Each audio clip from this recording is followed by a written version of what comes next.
And welcome back to Fox Weather First. Thank you for being with us. I'm Craig Herrera. Hurricane Flossie, swirling in the East Pacific, peaking in intensity, got strong, became a major hurricane overnight, but as it continues on its journey, expected to lose some of its strength. It developed into this major hurricane overnight. You can see there on the satellite imagery, and began to scrape the southwest coast of Mexico with some wind and rain on Tuesday. The storm will continue to bring these impacts to parts of Mexico before weakening in those cooler waters. Now, some of those outer bands have brought rainfall totals about an inch and a half to some spots. So thankfully, not quite as much. If it was a little farther and closer to the coastline, then we'd be talking more in the way of those impacts. But there you can make out Flossie right there. Gorgeous storm, right? Well, to the north there, it's running into some very cold waters, basically just sucking the energy out, and then we're done with it. But look what's on its heels. Another area to watch. So we may see our next named storm, which would be, as we go through the list here, would be Gil.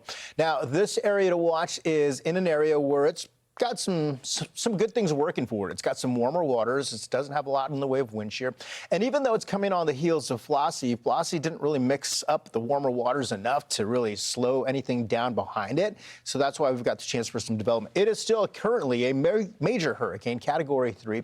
And look how far it is away from Manzanillo. So that's some good news for us. It continues to track closer to Baja. Could bring some more rain to those locations. When you take a look at all of the rain and all that we expect from the next system, that'll be something to watch, because these areas have been hit with rain events leading up to what we're watching with Flossie right now. As we look at the pressure and the winds, the pressure remaining and holding steady at 962. They dropped, and that's where we got to that Category 3 winds, max sustained winds at 115. The track does take it out to the north and northwest away from Baja California, Mexico, but they will be dealing with some waves and some rip currents there. We have tropical storm warnings in place for Manzanillo, not included in Puerto Vallarta, thanks as this system continues to move away.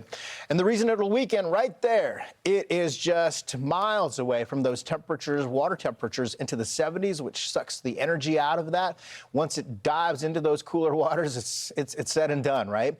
And when we look at the forecast models in the track, a lot of them fan out to the north and northwest, parallel to Baja, and then out to the Pacific. And then we'll watch with the moisture there. There's plenty just to the north, but then it moves into the dry air as it moves into the cooler waters. So two things working against it here as we watch Flossie continue its journey to the north and northwest.